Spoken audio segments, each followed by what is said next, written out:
मैं डॉक्टर सतीश चंद्र गुप्ता आज के 7th आरवी सेशन में आप सभी का हार्दिक स्वागत करता हूं।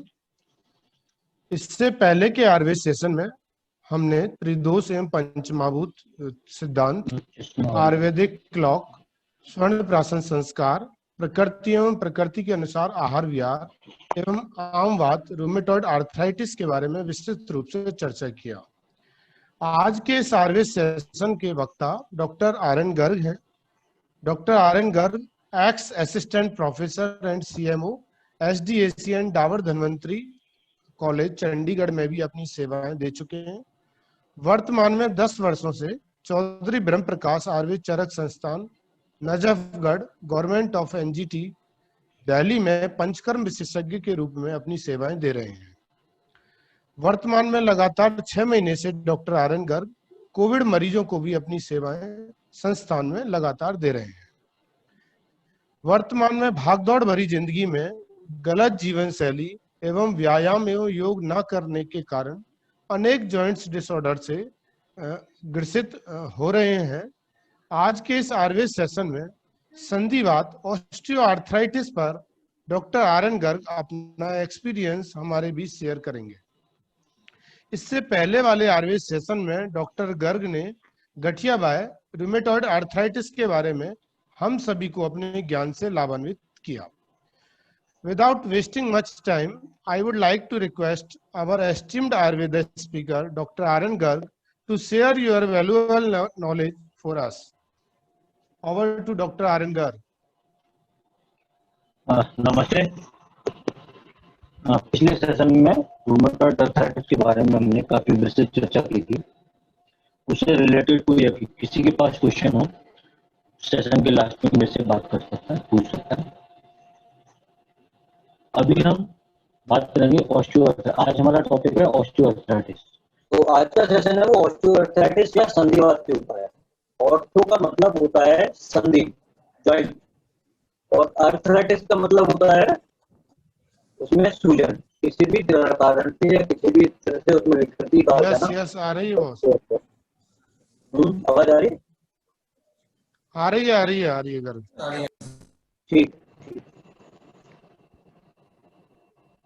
ऑर्थो मतलब जॉइंट और आर्थराइटिस मतलब डिस्फंक्शन। तो जो हमारे शरीर में वो दो प्रकार के जॉइंट्स होते हैं, एक तो मूवेबल और एक इमूवेबल।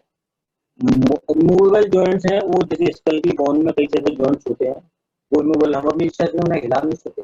अपर जॉ, ऊपर का जॉ, नीचे को जॉ ऐसे करके हिला सकते हैं, लेकिन ऊपर वाला फिक्स है। कई सारे जॉइंट्स हैं वो कंप्लीटली फिक्स जॉइंट होते हैं, जिनको हम इमूवेबल जॉइंट कहते हैं। एक पार्शियली मूवेबल जॉइंट, इनको फाइब्रोकार्टिलेजिनस जॉइंट्स भी कहा जाता है। जैसे रीढ़ की हड्डी के बीच में छोटे छोटे जॉइंट्स, तो रीढ़ की हड्डी को हम लचीला होने की वजह से झुक सकते हैं, आगे लेटरली झुक सकते हैं, साइड में झुक सकते हैं, तो उनमें वो जॉइंट्स होते हैं वो पार्शियली मूवेबल होते हैं। तीसरे तरह के जो जॉइंट्स होते हैं वो प्योर साइनोवियल जॉइंट होते हैं, जो कि हाईली मूवेबल होते हैं। इसकी चर्चा हमें आज इस संदर्भ में करनी। तो हाईली मूवेबल जॉइंट्स में एक आ गया आपका नी जॉइंट, घुटना, और एक शोल्डर और हिप जॉइंट। शोल्डर और हिप जॉइंट को बॉल एंड सॉकेट जॉइंट बोलते हैं। बॉल मतलब बॉल इस तरह से, और सॉकेट मतलब उसका ऊपर पड़ा हुआ। ये इस तरह के मूवमेंट्स चारों ओर होते हैं। पैर को, कंधे को बहुत ज्यादा मूवमेंट्स करने पड़ते हैं हमारे को। हाथ हिलाने में अपने कंधे का यूज करना पड़ता है। पैर में घुटना और हिप जॉइंट का बहुत ज्यादा मूवमेंट होता है। डॉक्टर साहब आपकी आवाज के बीच में अब ठीक है, अब ठीक है। बेटर है पहले से? हाँ पहले से बेटर है बॉस। ठीक सही है। Continue boss. हाँ, मैं स्क्रीन पे चेहरा नहीं देख पा रहा हूँ।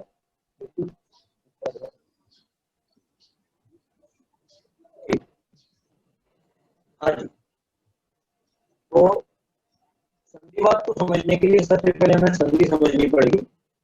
संधि मैंने आपको 2-3 तरह की बताई। एक तो जो बिल्कुल मूव नहीं करती, एक में बहुत फ्लैट मूवमेंट होता है और एक में मूवमेंट काफी ज्यादा होता है। तो आज हम फोकस करेंगे नी जॉइंट पे और शोल्डर।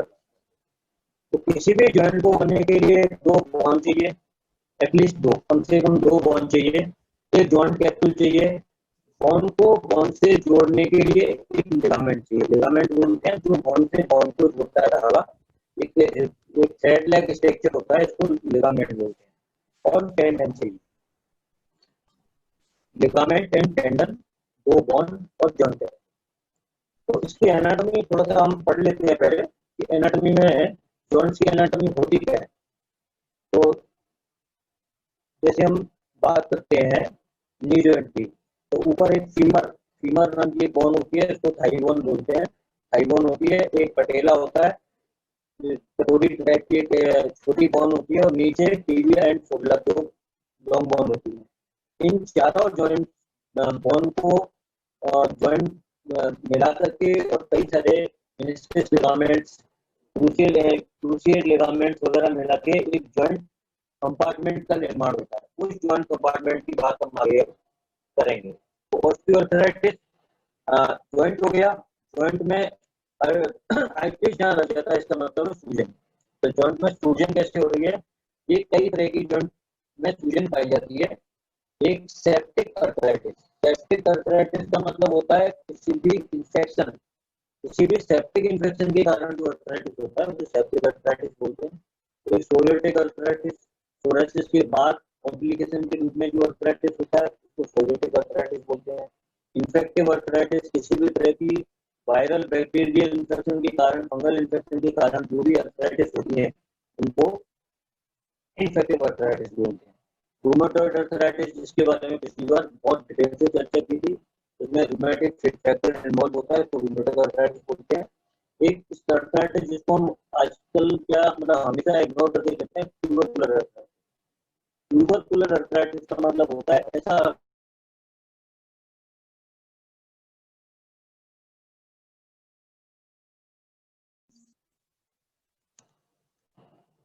क्या हुआ,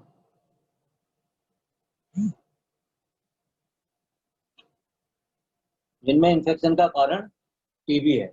ये एक्चुअली यूनिलेटरल होते हैं, एक घुटने में होगा दूसरे में नहीं होगा, एक अगर शोल्डर में हो रहा है तो दूसरे शोल्डर में नहीं होगा, उसको ट्यूबरकुलर अर्थराइटिस होगा। हम बात आते हैं आज के मुद्दे पर, जिसको ऑस्टियोआर्थराइटिस या संधिगत वात, साधारण संधिगत वात की बात करेंगे। संधिगत वात का सबसे पहले इसका कारण क्या है? आपको घुटने का दर्द या कंधे का दर्द या कमर के दर्द का कारण क्या है? तो कारण में इन्फेक्टिव पैथोलॉजीज को एक्सक्लूड करके जो मोटे मोटे से मुख्य कारण है वो है वातजनक आहार का सेवन ज्यादा मात्रा में करना। आयुर्वेद के हिसाब से, आयुर्वेद के अनुसार वातवर्धक आहार विहार का सेवन ज्यादा करना ये घुटने के लिए प्रॉब्लमेटिक है। दूसरी बात, कफवर्धक आहार विहार का ज्यादा सेवन करना ये भी घुटने के लिए प्रॉब्लमेटिक है। तो घुटने का जो जो सीट होती है, मेन सीट होती है घुटने की, जो घुटना घुटना में जो रचनात्मक स्ट्रक्चरल जो फंक्शंस होते हैं वो कफ का स्थान है। कफ का मतलब अवयवों को एक दूसरे से जोड़े रखना, जॉइंट्स का निर्माण करना। और जो फंक्शनल डिफॉर्मिलिटी होती है वो वात के कारण होती है, वात के चल के कारण। ये बात आप समझ पा रहे हो कि नहीं समझ पा रहे हो मेरे को नहीं पता, लेकिन फिर मैं मोटी मोटी सी एटियोलॉजी आपको मॉडर्न की बता देता हूँ कि इसके कारण क्या क्या होते हैं। Infective pathology, tubercular pathology, rheumatoid pathology, anatomical pathology, और एज। एज एक मुख्य कारण है। एक एक पर्टिकुलर एज के बाद में हड्डी में क्षय के चेंजेस, हड्डी में डिजेनरेटिव चेंजेस स्टार्ट हो जाते हैं, इसको ऑस्टियोआर्थराइटिस कहते हैं। Age is the factor. दूसरा, एनाटॉमिकल एब्नॉर्मलिटी, किसी की इंजरी लगने के कारण, किसी भी चोट के कारण जो हड्डी में चेंजेस आते हैं, जो हड्डी के अंदर बदलाव आते हैं, वो ऑस्टियोफाइट के रूप में चेंज हो जाते हैं। दूसरी चीज, एक बहुत इंपॉर्टेंट बात है कि डिजीज को ठीक करना से ज्यादा इंपॉर्टेंट है डिजीज को पहचानना। कई बार ऐसा होता है कि हम लोग डिजीज को मतलब घुटने में दर्द है तो मान के चलते हैं कि ऑस्टियोआर्थराइटिस है, संधि बात है, अब ये धीरे धीरे ठीक हो जाएगा या अभी ट्रीटमेंट ले लेंगे या नहीं लेंगे। एक शब्द होता है night crisis. Night crisis means रात को दर्द के कारण नींद ना आना, मतलब स्टेबल फेज में जहां आप कोई काम नहीं कर रहे हो, रेस्ट फेज में रात को सोते वक्त रात को नींद दर्द की वजह से सो नहीं पा रहे हो आप, इसको नाइट क्राइसिस बोलते हैं। ये कार्डिनल साइन है ट्यूबरकुलर अर्थराइटिस का। ये किसका साइन है? ट्यूबरकुलर, टीबी के अर्थराइटिस का। तो इसका मतलब आपको टीबी की दवाइयां लेनी पड़ेंगी, उसके लिए इन्वेस्टिगेशंस कराने पड़ेंगे, एएफबी कराना पड़ेगा, एक्सरे कराने पड़ेंगे, ईएसआर कराना पड़ेगा, कई सारी चीजें साथ में उसके इन्वॉल्व होती हैं। तो सिंपल अर्थराइटिस हम आज बात करेंगे सिर्फ सिंपल अर्थराइटिस की, लेकिन साइड में हमें इन चीजों को ध्यान रखना चाहिए पैरेलली कि किस चीज से कारण, उसका प्रॉपर कारण जाने बिना हम ट्रीटमेंट नहीं कर सकते। हर जोड़ के दर्द को हम सिंपल अर्थराइटिस नहीं कह सकते। तो कारण में इन्फेक्टिव पैथोलॉजी हो गई आपकी, fever, night crisis, pain in rest phase, ये टीबी के कारण होने वाले अर्थराइटिस की एक निशानी है। और अगर जॉइंट में से किसी तरह का फ्लूइड आ रहा है, किसी तरह का साइनस आ रहा है, किसी तरह की नाली बन के और ऊपर फ्लूइड आ रहा है, ये मैलिग्नेंट मतलब कार्सिनोमा मतलब कैंसर का एक कारण होता है। तो ये आउटलाइन मैंने आपको सिर्फ आपकी नॉलेज के लिए बताई है। आगे हम सिर्फ बात करेंगे अर्थराइटिस की। तो अर्थराइटिस में बोन के ऊपर एक लीमा होती है जिसको साइनोवियल कार्टिलेज बोलते हैं। साइनोवियल कार्टिलेज और साइनोवियल कार्टिलेज के बाद में एक साइनोवियल मेम्ब्रेन होती है, जिससे साइनोवियल फ्लूइड मतलब जो घटने में आमतौर पर हम कहते हैं कि ग्रीस, आपने लोगों को कहते हुए सुना होगा कि हमारे घुटने का ग्रीस सूख गया है, हमारे घुटने का ग्रीस कम हो गया, चिकनाहट कम हो गई है, वो प्रोड्यूस करती है साइनोवियल मेम्ब्रेन। तो इनमें एज के कारण जो चेंजेस आ रहे हैं वो नॉर्मल चेंजेस होते हैं। 50-55 साल के बाद में ये मेल्स को ज्यादा कॉमन होते हैं रादर देन फीमेल के, नंबर 1। दूसरी चीज, 50 साल 55 साल के बाद में धीरे धीरे ऑस्टियोआर्थराइटिक चेंजेस आना स्वाभाविक है। ये एक स्वाभाविक प्रक्रिया है। इसको हम प्रिकॉशन से, जानकारी से इसको हम और डिले कर सकते हैं। जो 60 और 70 साल की उम्र में आने लगे हैं ऐसे सिम्टम, और हम इसको डिले कर सकते हैं। दूसरी चीज, वातवर्धक आहार विहार के कारण या जो हड्डियों को दूषित करने वाले आहार विहार के कारण जो सिम्टम्स आते हैं, जो घुटने के दर्द या घुटने में जो प्रॉब्लम आती है, वो पहले क्या करती है कि जो फीमर है, मतलब लॉन्ग बोन है, उस लॉन्ग बोन के आर्टिकुलर कार्टिलेज को वहां से हटाना स्टार्ट करती है। आर्टिकुलर कार्टिलेज को हटाने के बाद में जो बोन है, वो बोन में से ऑस्टियोफाइट निकलना स्टार्ट हो जाते हैं। एक्चुअली आपने कभी सोचा कि मतलब पैर की बोन को पता है कि उसको कितना बढ़ना है? एक लिमिट के बाद में वो बढ़ती नहीं है। फीवर की लंबाई फिक्स होती है हर एडल्ट पर्सन में। तो ये हमारे जीनोम में लिखा होता है, जीनोम में कोड होता है कि एक बोन कितना बढ़ती है। उसके ऊपर कंट्रोल करने के लिए कार्टिलेज की एक परत होती है, ऑस्टियोलिमा की एक परत होती है। जब वो हट जाती है तो बोन अंदर से बढ़ना स्टार्ट कर देती है और कांटे के नुमा अंदर की तरफ बढ़ने लग जाती है। इसको हम आम भाषा में ऑस्टियोफाइट बोलते हैं। और इसी को आम भाषा में लोग कहते हैं कि घुटने में गैप ज्यादा हो गया। एक्चुअली घुटने में गैप कभी ज्यादा नहीं होता। अगर घुटने में गैप ज्यादा हुआ तो व्यक्ति की लंबाई बढ़ जाएगी। हमेशा घुटने में गैप कम होता है वेट के कारण। आर्टिकुलर कार्टिलेज में से जो ऑस्टियोफाइट निकलते हैं उनके कारण भी वेट का गैप कम होता है। तो घुटने में हमेशा गैप कम होता है, बढ़ता नहीं है कभी भी। दूसरी चीज, इटियोलॉजी में ये जो मैंने आपको इटियोलॉजिकल फैक्टर्स बताए हैं, इसमें विरुद्ध आहार, ऐसे आहार जो गर्म और ठंडे एक साथ लेने के कारण होता है, जैसे जो अग्नि की तुष्टि करें, जो सामान्य डाइजेस्टिव कैपेसिटी को डिस्ट्रॉय करते हैं, जिससे कि भोजन का पाचन ठीक से नहीं हो पाता और दोष जाके धात्वाग्नि मतलब अस्थि धात्वाग्नि तक उसको दूषित कर देते हैं, जिससे कि अस्थि धात्वाग्नि अपना काम ना करके अस्थि में कई सारी डिफॉर्मिलिटीज बनना स्टार्ट हो जाती है।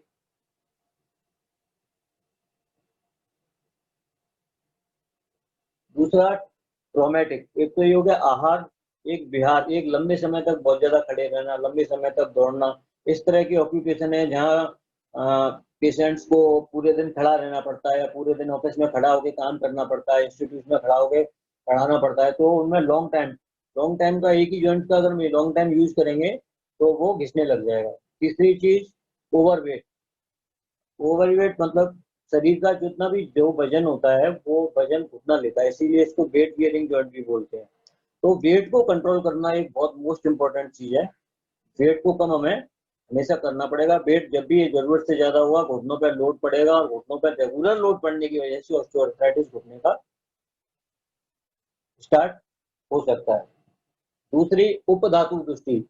उपधातु दृष्टि मतलब घुटने में जो लिगामेंट, टेंडन्स और कार्टिलेज है उसको किसी भी प्रकार की मैकेनिकल इंजरी होना, किसी से आप गिर गए, किसी से टकरा गए, घुटना किसी से इंजर हो गया, मतलब कैसा भी ट्रॉमा, किसी भी प्रकार का मैकेनिकल ट्रॉमा घुटने को ऑस्टियोआर्थराइटिस के रूप में डिजीज के रूप में बदल सकता है।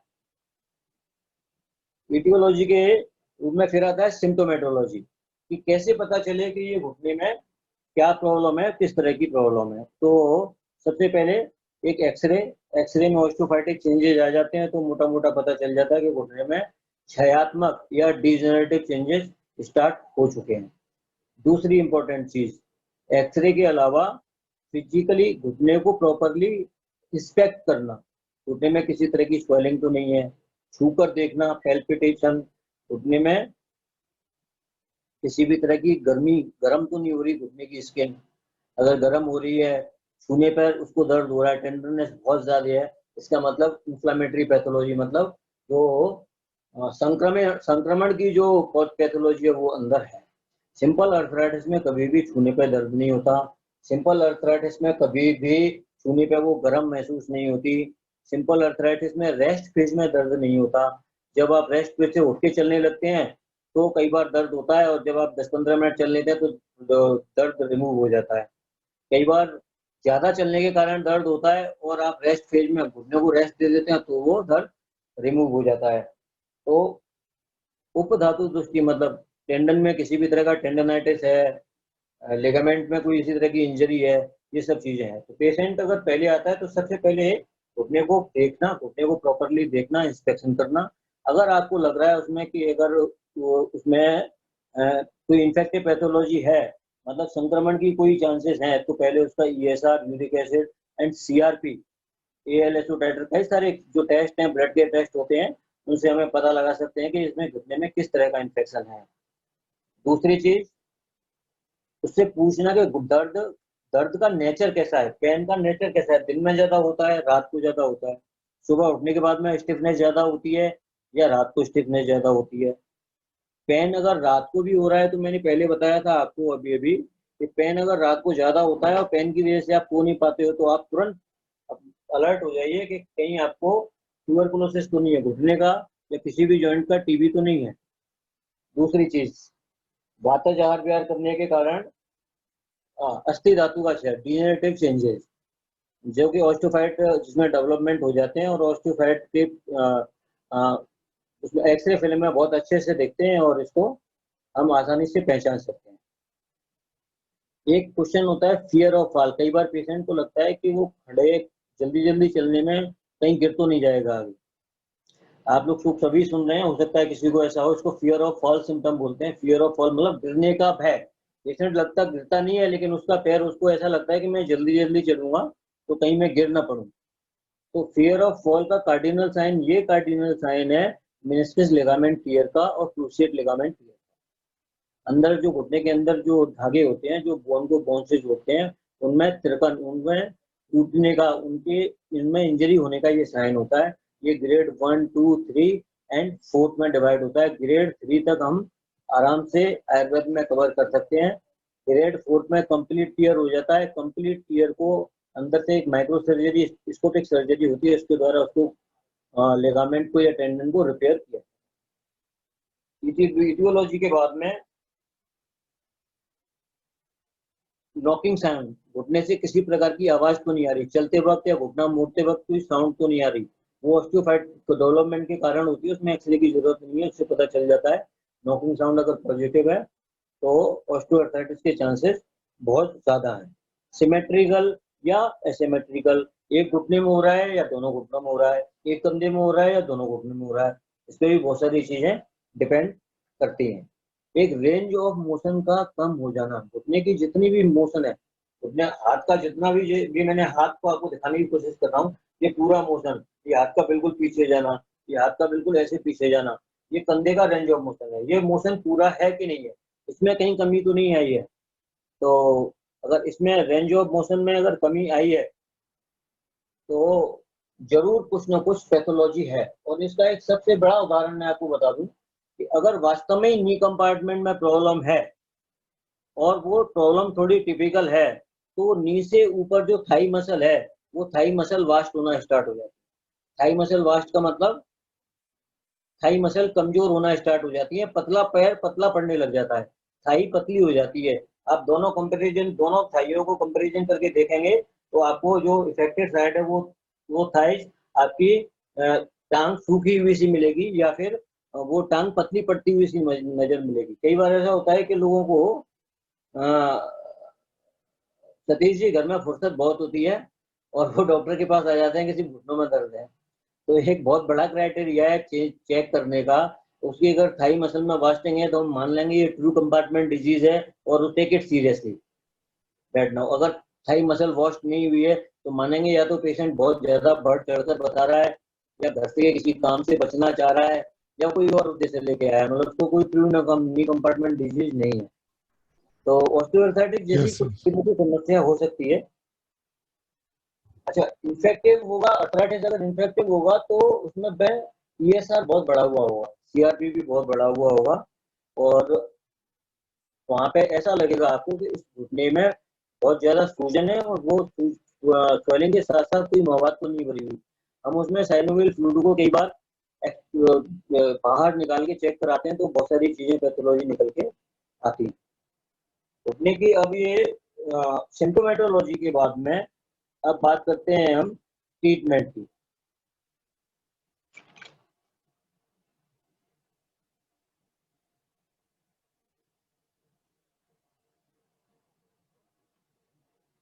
अगेन ट्रीटमेंट में जो आयुर्वेदिक जो एलोपैथिक लाइन ऑफ ट्रीटमेंट होता है, ये ट्रीटमेंट होता है नंबर 1 से स्टार्ट करते हैं ग्लूकोसामाइन।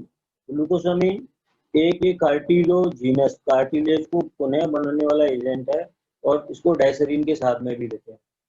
दो साल्ट होते हैं ग्लूकोसामाइन एंड डायसरीन, ये दोनों ही कार्टियोजेनेसिस करते हैं, कार्टिलेज को प्रोटेक्ट करते हैं, प्रिवेंट करते हैं और इनके अच्छे रिजल्ट है। लेकिन इसमें नुकसान ये है कि इनको लंबे समय तक लेने पर शरीर में लिवर और किडनी के संबंधित बहुत सारी बीमारियां तेजी से उत्पन्न होने लगती।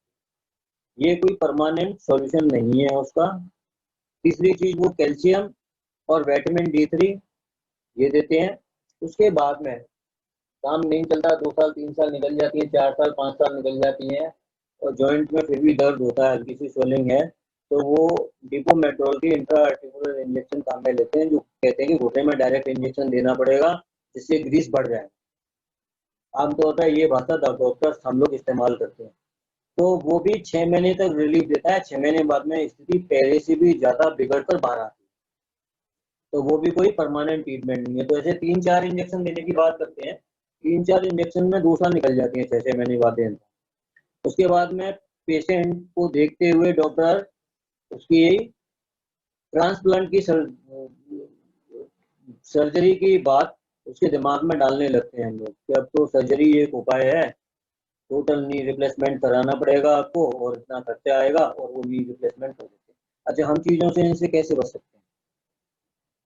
तो अलार्मिंग सिम्टम इज कि आपको घुटने में किसी भी प्रकार के चलने के में अगर नॉकिंग हो रही है, कट की आवाज आ रही है, या घुटने को अभी आपकी उम्र अगर 50 से कम है, 55 साल से कम है और घुटने में किसी तरह की तकलीफ हो रही है, तो तुरंत अलर्ट हो जाएं कि हमें कैल्शियम रिच डाइट लेनी है, विटामिन D वाली डाइट लेनी है और ये फास्ट फूड, जंक फूड, बेसन मैदा की तली हुई चीजें जो वात को बढ़ाने वाली चीजें हैं, इन सबको कम कर देना, नंबर 1। दूसरी चीज, अगर घुटने में प्रॉब्लम ज्यादा है तो हम उसको अवॉइड बिल्कुल नहीं करेंगे, अच्छे ऑर्थोपेडिशियन से डिस्कस करेंगे या आप आयुर्वेदिशियन से जिससे भी आप डिस्कस करना चाहते हैं उसकी एडवाइस लेके फर्दर ट्रीटमेंट को स्टार्ट करेंगे। एक कई बार ऐसा होता है कि डिजीज कहीं और होती है और सिम्टम्स घुटनों में आ जाता है, जैसे पैराथायराइड ग्लैंड्स का पैथोलॉजी। वो कैल्शियम एब्जॉर्प्शन में बहुत बड़ा ब्लॉकेज कर देती है और हड्डियां में डिकैल्सिफिकेशन होना स्टार्ट हो जाता है, हड्डियों से कैल्शियम बाहर निकलना स्टार्ट हो जाता है, हड्डियां बहुत कमजोर हो जाती हैं, जिसके कारण भी ऑस्टियोआर्थराइटिस डेवलप होता है। हमें उसको भी समझना पड़ेगा।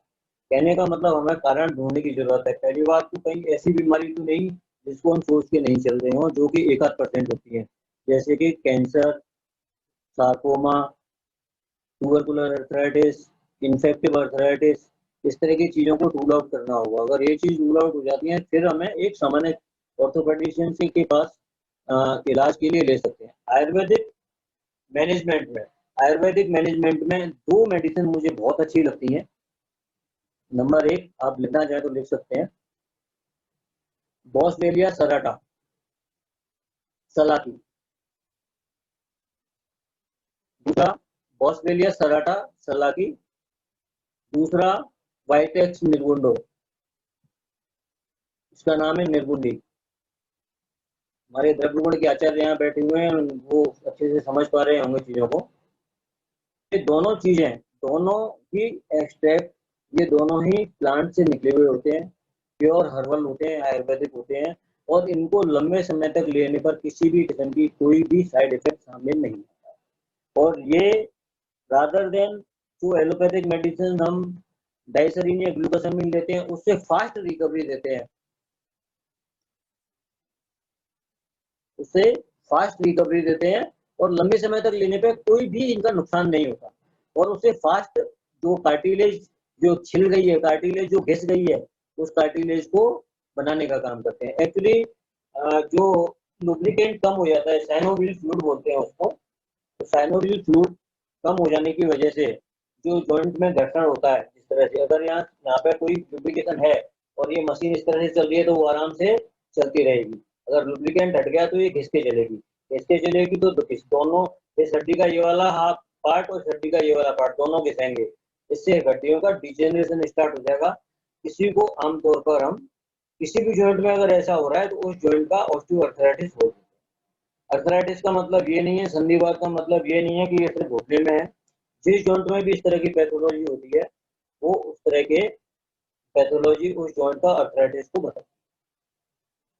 ट्रीटमेंट में, मॉडर्न ट्रीटमेंट में मैंने आपको बताया कि बहुत ज्यादा कुछ नहीं करते। कुछ non steroid anti inflammatory drug, NSAIDs, pain killers, जिसको आप आम भाषा में पेन किलर बोलते हैं, वो देते हैं। दूसरा COX-2 इनहिबिटर्स, जैसे रेफिकॉक्सिब, बेल्डिकॉक्सिब, एक एटोरबिकॉक्सिब, एटोरवा टैबलेट बहुत फेमस टैबलेट है, एटोरवा, ईटोसाइन या एटोरवा, आप जानते होंगे ये सब, ये देते हैं। इसके बाद में अगर काम नहीं चलता, साथ में ग्लूकोसामिन और ये डाइसरीन टाइप की मेडिसिन हैं जो भी कार्टिलेज को बनाती हैं, वो देते हैं। उसके बाद में अगर काम नहीं चल रहा तो हम स्टीरॉयड थेरेपी पे आते हैं। स्टीरॉयड थेरेपी से काम नहीं चलता तो हम इंजेक्टेबल स्टीरॉयड थेरेपी पे आते हैं, जो घुटने के अंदर इंजेक्शन, इंट्राआर्टिकुलर इंजेक्शन दिए जाते हैं, उस थेरेपी पे आते हैं।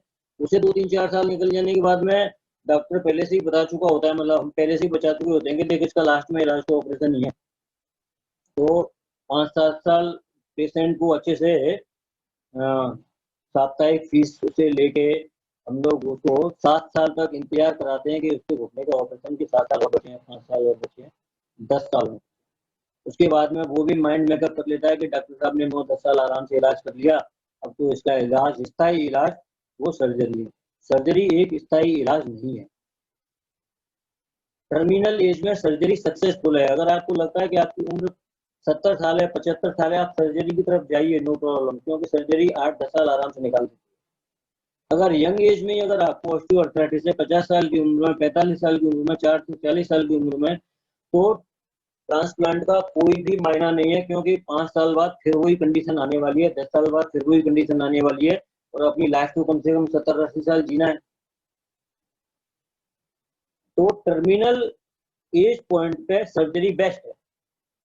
70, 75, 80 अगर साल की उम्र है तो टर्मिनल तो आप सर्जरी की तरफ जा सकते हैं। अगर उससे कम एज में,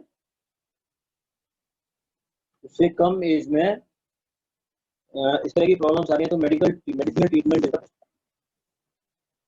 ट्रीटमेंट।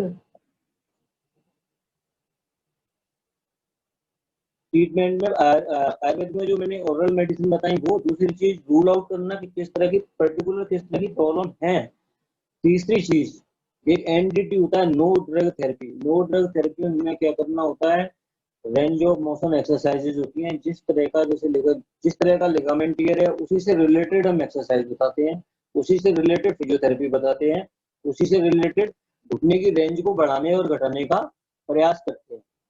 नो ड्रग थेरेपी में एक ही हो गया। दूसरी चीज घुटने को सेका करना, रोज घुटने के गर्म पानी से टकोर करना चाहिए या सिकाई करना चाहिए। तीसरी चीज पंचकर्मा ट्रीटमेंट। पंचकर्मा ट्रीटमेंट एक ऐसा ट्रीटमेंट है जो कि हॉस्पिटल में आने के बाद ही संभव है, लेकिन पर्टिकुलर नी जॉइंट या शोल्डर जॉइंट या ऑस्टियोआर्थराइटिस में हमें इतना ये रिलीफ दे देता है कि हम घर पर भी इसको कर सकते हैं, बहुत अच्छे से मैनेज कर सकते हैं। घर पे कैसे मैनेज कर सकते हैं, कोई भी वातनाशक ऑयल, मुड़ी बिन्ना है, धतूर पत्र आदि है, पिंड तेल है, धतूर आदि तेल है, महानारायण तेल है, बलागुणुची आदि तेल है, महामास तेल है, जैसी बीमारी उसी हिसाब से ऑयल को सेलेक्ट करके और उसकी मसाज करते हैं। मसाज करने के बाद में, अच्छी तरह मसाज करने के बाद में फिर उसकी सिकाई करते हैं। इसको स्नेहन और स्वेदन बोलते हैं। अच्छा, अगर इंफ्लेमेटरी पैथोलॉजी है तो एक उपनाह वर्ड आता है। उपनाह मतलब पुलटेस। पहले पुराने जमानों में लोग गरम रोटी करके बांध देते थे, कोई क्या अश्वगंधा के पत्ते बांध देता था, कोई क्या बांध देता, तो उसको हम लोग आजकल क्या बोलते हैं, उपनाह। तो उपनाह में कुछ मेडिसिन हैं जैसे रासना, शुंठी, निर्गुंडी, अजवाइन, मेथी दाना, इस तरह की चीजों को पीस के एक पुलटेस बनाते हैं मेडिकेटेड ऑयल में डाल के, और उस पुलटेस को पेशेंट के जो भी एप्लीकेबल पार्ट है, कंधा या घुटना लगा के, और ऊपर से एक अरंडी का पत्ता ढक के और उसको हम बैंडेज कर देते हैं। सिंपल कॉटन के कपड़े से बैंडेज करनी होती है। 3-4 घंटे बाद उतार लीजिए, स्वेलिंग में बहुत अच्छा आराम मिल सकता है।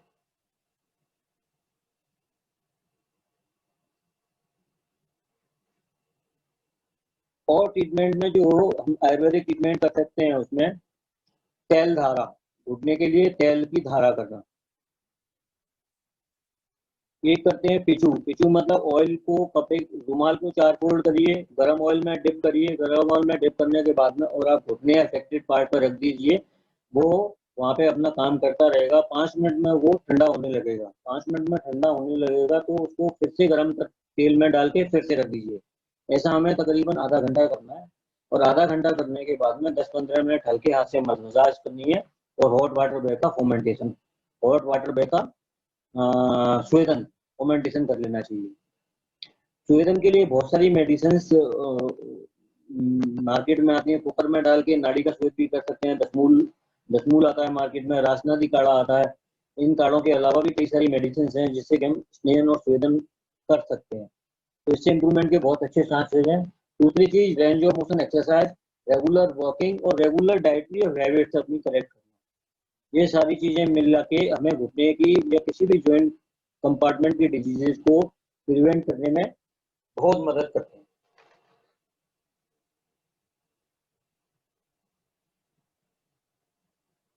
स्वेदन के लिए सौंठ, तुलसी,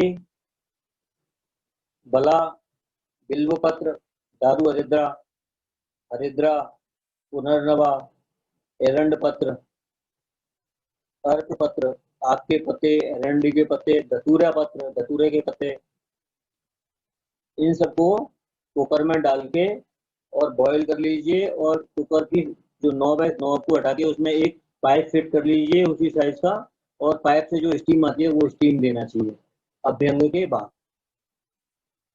इसमें एक बस्ती थेरेपी होती है, वो हॉस्पिटल में ही पॉसिबल है, घर पर पॉसिबल नहीं है। बाजार में बने बनाए पाउडर आते हैं उपनाह के लिए, कुटुम चुप्यादि चूर्ण, सुंध्यादि चूर्ण, दशांग लेप, इस तरह के लेप कर सकते हैं। तो मोटा मोटा सा जो बताने का पर्पज ये है कि ये डिजेनरेटिव डिजीज 50-60 साल के बाद में अपीयर होना स्टार्ट हो जाती है। इसको प्रिवेंट करने के लिए regular health check, health checkup, side में कोई बीमारी तो नहीं है, थायराइड तो नहीं है, थायराइड के कारण भी कई सारी प्रॉब्लम्स बोन्स में स्टार्ट हो जाती हैं, पैराथायराइडिज्म तो नहीं है, डायबिटीज मिलेटस तो नहीं है, ये सारी चीज़ों को देखना है। दूसरी चीज़, जॉइंट्स में अगर फीवर वगैरह और कोई इस तरह की आपको हो, आड़ी टेढ़ी, मतलब आड़ी टेढ़ी का मतलब कोई और ज़्यादा डेंजरियस बात नहीं लग रही है, तो वो ऑस्टियोआर्थराइटिस ही होता है, और उसको कम करने के लिए आयुर्वेद में बहुत अच्छी अच्छी दवाइयाँ उपलब्ध हैं जो कि आप ले सकते हैं। सतीश जी, हाँ, मेरा मानना है कि कुछ क्वेश्चंस हो जाएं, कोई डाउट्स हो जाएं। यस यस, हेलो, हाँ हाँ सर, एक क्वेश्चन है। हाँ, आवाज आ रही है गर्ग साहब?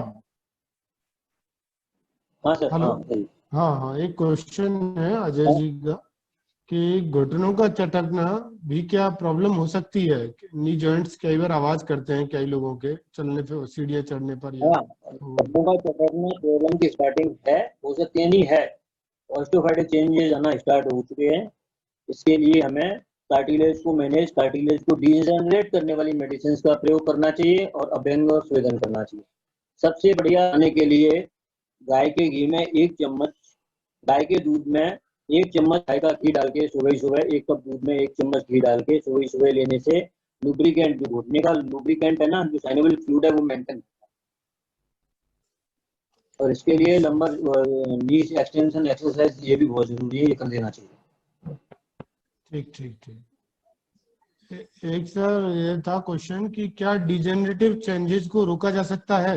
यदि स्टार्ट हो गया है किसी पेशेंट और का डिजेनरेटिव चेंजेस, इसको रोका तो जा क्या सकता है, आयुर्वेदिक मेडिसिन के और प्रोटोकॉल से क्या उसको हम ग्रोथ को रोक सकते हैं, या कंप्लीटली रोक सकते हैं, या फिर स्लोली कर सकते हैं? स्लो हेलो, तो हम कर ही सकते हैं, कंप्लीटली अगर एज 60-65 से ज्यादा नहीं है तो कंप्लीटली उसको रोका जा सकता है। उसमें कार्टिलोजिनस एजेंट्स हमारे यहाँ जो भी आयुर्वेद में बताए गए, यू नो वेल, गूगल है, योगराज गूगल है, माइस्टाल है, सलाकी है, निर्गुंडी है, कई सारी औषधि ऐसी हैं, और कंपाउंड है, कई सारी औषधि ऐसी हैं जो कि उसको डिजीनेशन को वहीं के वहीं स्टॉप कर देती हैं और उसको रीजनरेट करने लगती हैं, वापस से उसको बनाने लगती हैं। ठीक ठीक। एक क्वेश्चन रोहित जी का है, वो दूसरे टॉपिक पर है सर, कि क्या for asthma any cure, asthma को क्या क्योर किया जा सकता है? हेलो, हाँ, ब्रोंकियल अस्थमा है।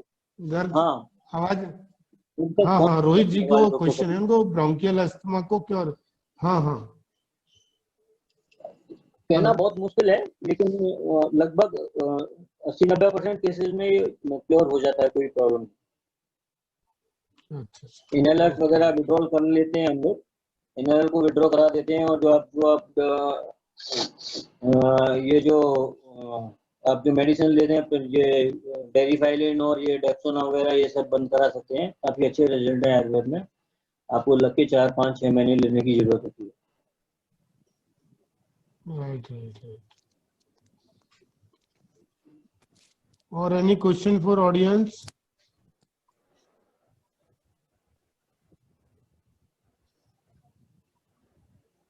हेलो, हेलो, गुड हाँ नेम? सतीश जी, हाँ हाँ हाँ रोहित रोहित जी, घिया। हाँ जी बोलिए। हाँ, तो पहले तो धन्यवाद डॉक्टर साहब, आपने इतना अच्छा समझाया सब कुछ। आपने आज जो सेशन लिया उससे थोड़ा सा मेरा हटका क्वेश्चन था।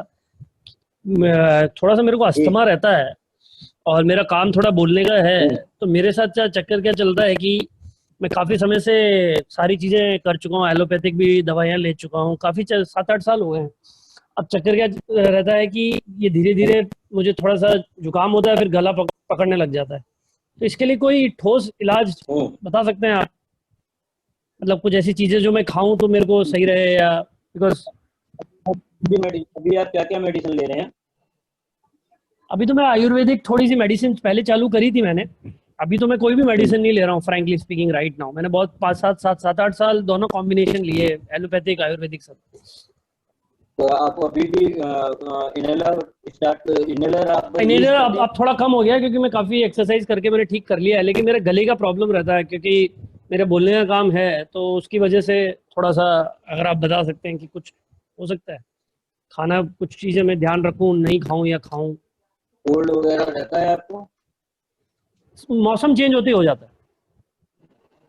एक हरिद्रा खंड आता है, हरिद्रा खंड आप पी सकते हैं, दूध में हल्दी डाल के पी सकते हैं आप। ठंडी अच्छा। चीजों को अवॉइड करें, चिकनी चीजों को अवॉइड करें। और हर एक बहेड़े का पाउडर आता है, बीबी का बहेड़ा बोलते हैं उसको। बहेड़े के पाउडर को आधा चम्मच सुबह शाम ले सकते हैं, गले के उसके बहुत अच्छे रिजल्ट हैं। ओके। दूसरी चीज, एक जोसंदा आता है मार्केट में, तो जोशीना सिरप आती है, वो नहीं लेनी। जोसंदा आता है, जोसंदा अच्छा अंदर अच्छा का। अच्छा। ओके। उसका 2 चम्मच सुबह, 2 चम्मच शाम को काढ़ा बनाकर पीने से आपको रिलीफ मिल रिलीफ। Okay okay. बाकी केला वेला खाने से तो कोई प्रॉब्लम नहीं है, क्योंकि आई डोंट नो, सकती जब है। नहीं, कोई दिक्कत नहीं। सिट्रस भी खाने से दिक्कत आ सकती है, केले वगैरह से कोई प्रॉब्लम। ठीक है, धन्यवाद डॉक्टर हेलो। साहब, आपकी प्रेजेंस हमेशा बहुत, आपकी नॉलेज और आपका कन्विक्शन, कॉन्फिडेंस हम लोगों के लिए बहुत इंपॉर्टेंट है। चलिए, धन्यवाद डॉक्टर साहब। हेलो गर्ग। गर्ग सर, एक क्वेश्चन है चेतना जी का। How can we differentiate between bone pain and muscular pain in hip area? बहुत इम्पोर्टेंट और बहुत अच्छा क्वेश्चन है। जैसे मैंने आपको बताया, अभी मैं आपके क्वेश्चन को लूंगा, उससे पहले एक एग्जांपल दे रहा हूँ आपको मैं, कि अगर शोल्डर कंपार्टमेंट की कोई भी डिजीज है, चाहे वो एल्टेसिक कैस्टुलाइटिस हो, चाहे वो और शोल्डर की किसी भी तरह की कोई प्रॉब्लम हो, चाहे रोटेटर कफ टीयर हो, तो कफ का टीयर हो जाता है वो हो, तो ये शोल्डर का पेन कभी भी कोहनी से नीचे नहीं आएगा, सिर्फ कोहनी तक रहेगा। कोहनी के बाद में इसके नीचे हाथ में नहीं आएगा। ये एक कार्डिनल साइन होता है। अगर वो हाथ में कोहनी के नीचे भी आ रहा है तो वो शोल्डर पेन नहीं है, वो नेक पेन है, वो सर्वाइकल के कारण हो रहा है।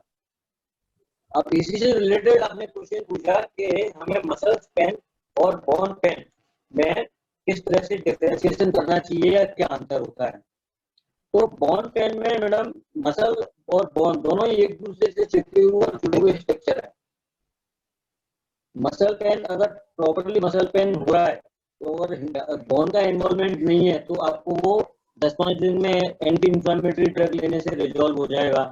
विटामिन D3 एंड कैल्शियम आप स्टार्ट कर देंगे तो रिजल्ट हो जाएगा। और हल्का सा मसाज, वातनासक तेल की मसाज करने से उसमें इम्प्रूवमेंट आ जाएगा। लेकिन बोन पेन के अंदर ऐसा नहीं है। बोन पेन के लिए एग्जैक्टली आपको एक्सरे कराना पड़ेगा।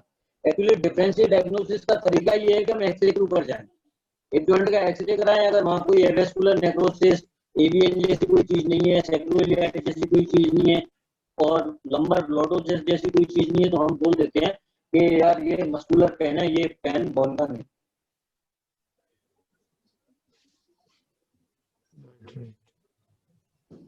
हेलो। जी। हेलो। हाँ हाँ गर्ग सर, एक क्वेश्चन और है सीमा जालानी जी का। Last 2 months there is a slight pain at one end in my left knee.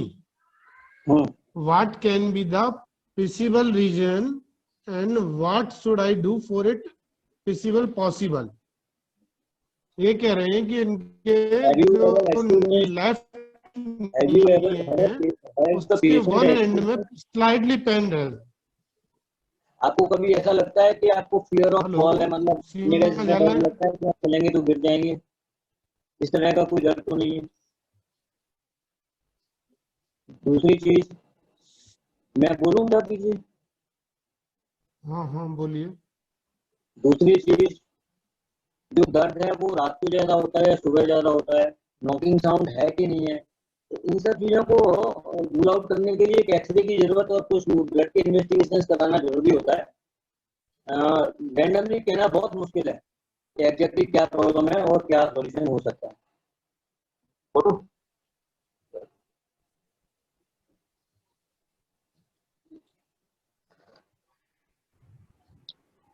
Any question from audience? Doctor साहब, मैं पूछना चाहता हूँ, हम डेली में क्या हाँ प्रैक्टिस अजय करें जी। हम इसको अवॉइड कर सके?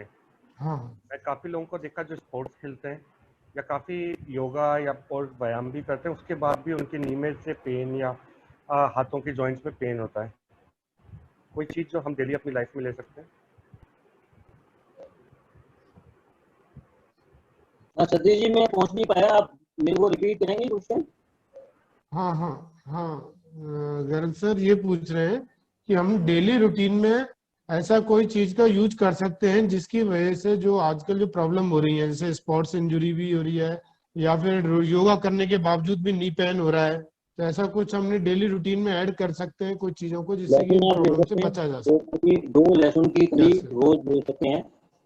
मेथी दाना का पाउडर आप रोज लॉन्ग टाइम ले सकते हैं, किसी भी सीजन में ले सकते हैं। लहसुन को गर्मियों में अवॉइड करिए, बाकी 8 महीने ले लीजिए। मेथी दाना पाउडर आप हमेशा ले सकते हैं, अजवाइन आप हमेशा ले सकते हैं इसके लिए। और दूसरी चीज सबसे इम्पोर्टेंट, आप गाय के दूध में गाय का 1 चम्मच घी मिलाकर सुबह खाली पेट ले। इससे जो कह रहे हैं वो समस्याएं काफी हद तक सॉल्व हो जाती हैं। और मैंने सुना था कि कह रहे हैं कि कुछ छोटे जॉइंट्स में भी या फिर कई सारे जॉइंट्स में दर्द होता है, फिर इसको देखना पड़ता है कि इसका कारण क्या है। कई बार सिंपल विटामिन सी, डी और कैल्शियम की कमी से ही दर्द स्टार्ट हो जाता है, वो सिंपल वो देने से ही इम्प्रूवमेंट मिल जाता है। तो खान पान में एक तो दही बिल्कुल नहीं खाना है, दिन में दही खा सकते हैं, रात को नहीं खाना। अगर गठिया है तो दही दिन में भी नहीं खाना, रात को भी नहीं खाना। नक्तम दही भुंजिए, रात को कभी भी दही नहीं खाना चाहिए।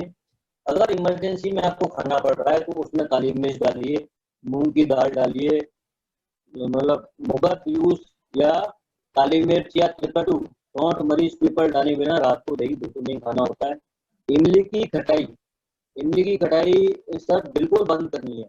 इमली क्यों बनाई भगवान ने, मेरे को समझ में नहीं आता, इसका कोई एडवांटेज मेरे को नजर नहीं आया आज तक। इमली की खटाई बिल्कुल बंद कर देनी है।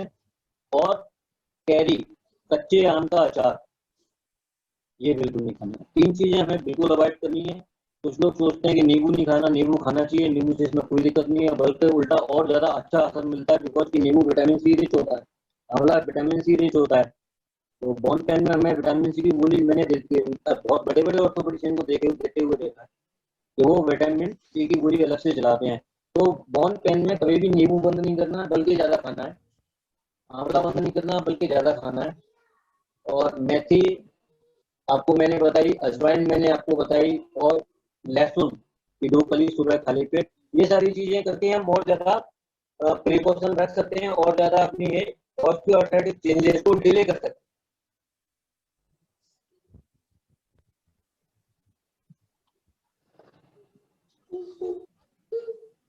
हाँ, आज के सेशन में डॉक्टर आर एन गर्ग ने हमें ऑस्टियोआर्थराइटिस के बारे में बहुत ही सरल तरीके से इसको हम सभी को समझाया और हम इसे किस तरह से हम बच सकते हैं फ्यूचर में होने वाली। और सबसे बड़ी एक बहुत अच्छी बात मेरे को जो यहाँ पर बतलाई इन्होंने कि जो सर्जरी कि जो आपको यदि 40, 45, 50 एज है आपको अवॉइड करिए सर्जरी का, क्योंकि सर्जरी की जो लिमिट है वो आपकी 6 to 7 ईयर्स तक ही है। उसके बाद फिर आपको ऑस्टियोफाइट्स डिजेनरेटिव चेंजेस स्टार्ट हो जाएंगे 5-6 साल बाद के लिए, ठीक है, लेकिन एज कम है तो सर्जरी को अवॉइड करना चाहिए। ये बहुत ही इन्होंने बढ़िया बात इस सेशन के दौरान हम सबको लास्ट में मैं 2 मिनट और बोलना चाहूंगा। हाँ बोलिए सर। मोटा सा आज का कंक्लूजन ये है, अगर हम किसी भाषा में बात करें कि किसी भी जॉइंट में अगर दर्द है, किसी भी जोड़ में अगर दर्द है, तो वो पहले हमें ये देख लेना चाहिए कोई एक्स्ट्रा ऑर्डिनरी कॉज तो नहीं है, जो कि 1000-2000 मरीजों में से एक का होता है। कहीं टीबी तो नहीं है, कहीं अंदर माँ बाप तो नहीं पड़ रही है, कहीं अंदर कैंसर का कोई सिम्टम तो नहीं आ रहा है। ये चीजें हमें जरूर रूल आउट कर लेना चाहिए। इसको रूल आउट करने के बाद मतलब ये कैंसर का जो वो चांसेस होता है वो 1 लाख पेशेंट में से 1 पेशेंट भी होता है सिर्फ। टीबी के चांसेस 1000 पेशेंट में से 5-10 पेशेंट कोई होते हैं। तो इन ये हॉरिबल जो डिजीज है इनको एक्सक्लूड करके इसका एक मोटा मोटा सा मंत्र यही है कि आप अपने घुटने को, कमर को और शोल्डर जहाँ भी दर्द है उसको पूरा रेंज ऑफ मोशन, उसका जितना मोशन हो सकता है उतना मोशन कराएं। दूसरी चीज, दूध लें दोनों टाइम। तीसरी चीज, विटामिन डी के लिए सनलाइट बहुत ज्यादा जरूरी है। आजकल हम सनलाइट का बिल्कुल अवॉइड कर रहे हैं, एसी में रहना, एसी गाड़ी, तो सनलाइट 40 मिनट 1 हफ्ते में कम से कम ये सनलाइट हम जरूर लें। चौथी चीज, अगर इन्फेक्टिव पैथोलॉजी है, टीबी है, तो उसके हिसाब से इलाज करने दीजिए उनको। No problem. अगर सिंपल अर्थराइटिस है तो उसके लिए पंचकर्मा में काफी सारे ऑयल हैं। मोरी बिना तेल बहुत सस्ता ऑयल है, 130 रुपए का 200 ml आता है। छोटा कल बनाता है इसको आर्यवैद्य शाला, मेरा बहुत फेवरेट है। इसको लेके उस पर मालिश करनी है। नॉकिंग साउंड आ रही है तो गाय का घी लेना है सुबह, जो मैंने अभी इससे पहले क्वेश्चन में बताई, वो सारी चीजें करनी है। और सबसे बड़ी बात कि पैनिक नहीं होना है। लाइफ में बहुत कुछ चलता है तो ये भी चलता रहता है, लेकिन अगर अभी स्टेज में आ रहा है तो जरूर इस पर बहुत गौर से ध्यान देने की जरूरत है।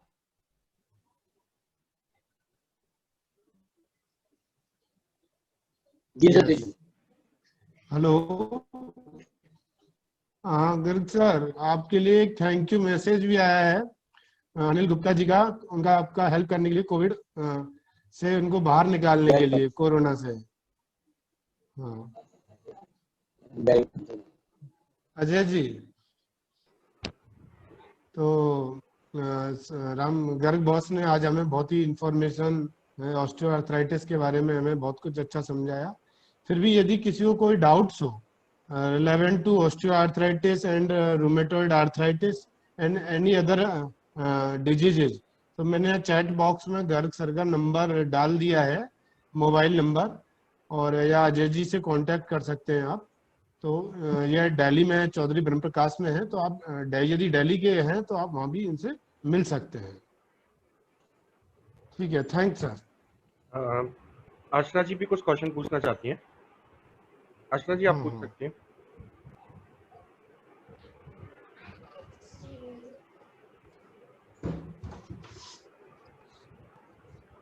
हेलो अर्चना जी।